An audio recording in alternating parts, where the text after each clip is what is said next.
Let's talk about competition.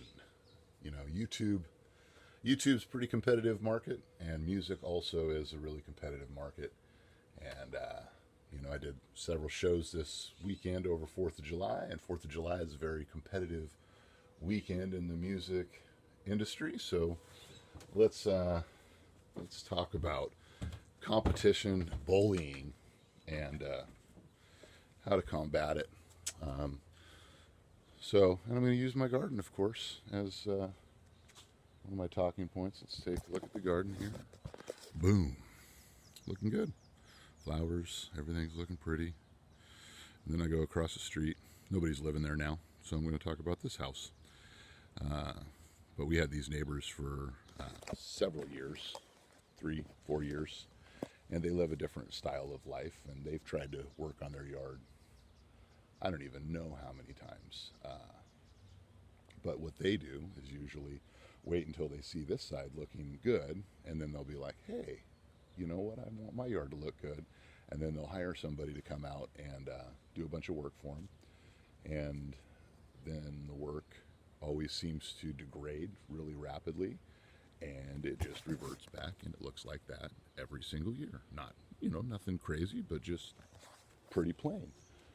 But I know that they're after this. Okay, but now how do you get this? Well, anybody that's been following me on the channel knows you plan early. You plan it out. You do a little bit of work early when the work's easy to do, the ground's soft, the temperatures are lower, it's easier to get the roots to set.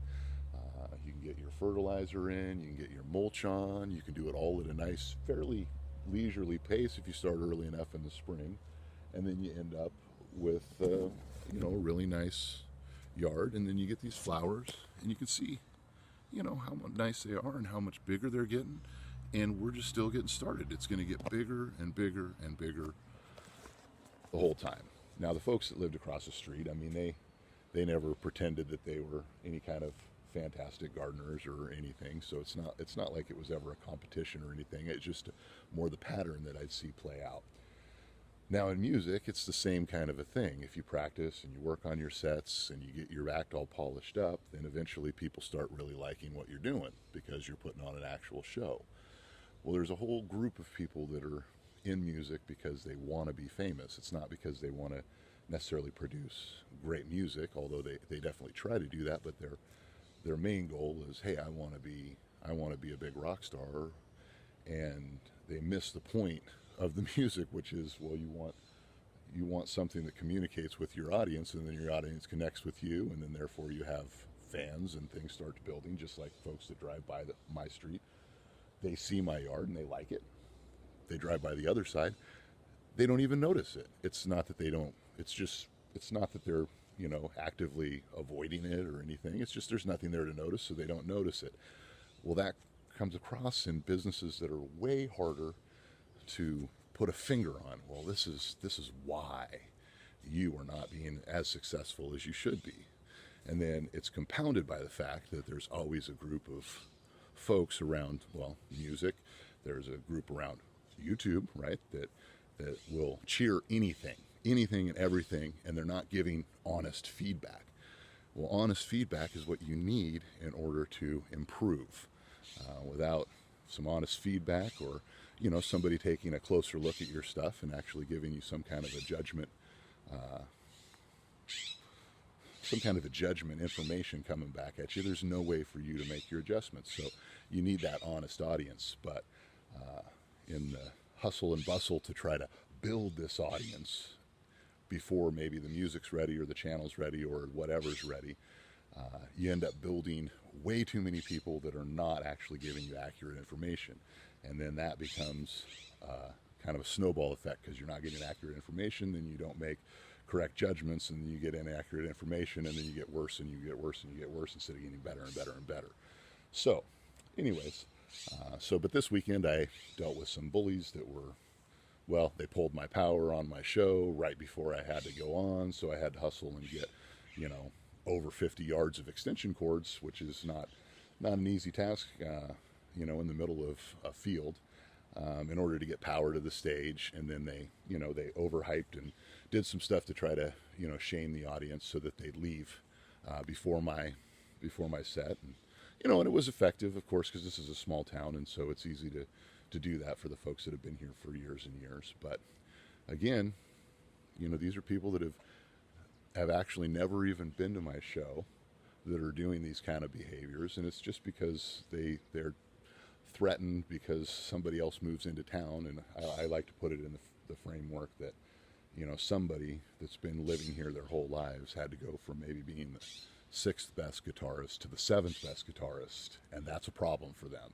That's not something that I even notice walking into town, but it actually happens. But it's easy to see in the small towns, but that's actually happening all over the place, and you don't even know it because your competitors, the active competitors, they know you're coming into their territory when you get there.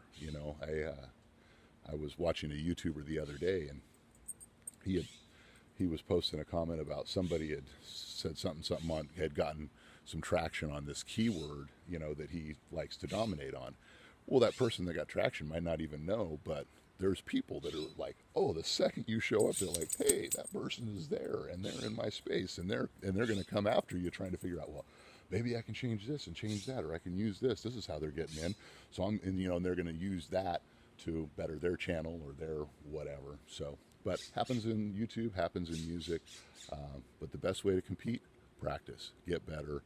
Your audience will build eventually. I've built audiences literally on street corners from absolute strangers over and over and over again. It always happens. If you put a quality product out there, people will come for it.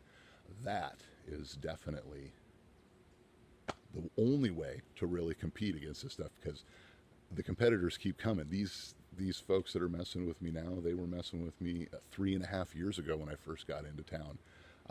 But I'm far more able to overcome what they're throwing at me, and their position weakens every day, and my position strengthens every day.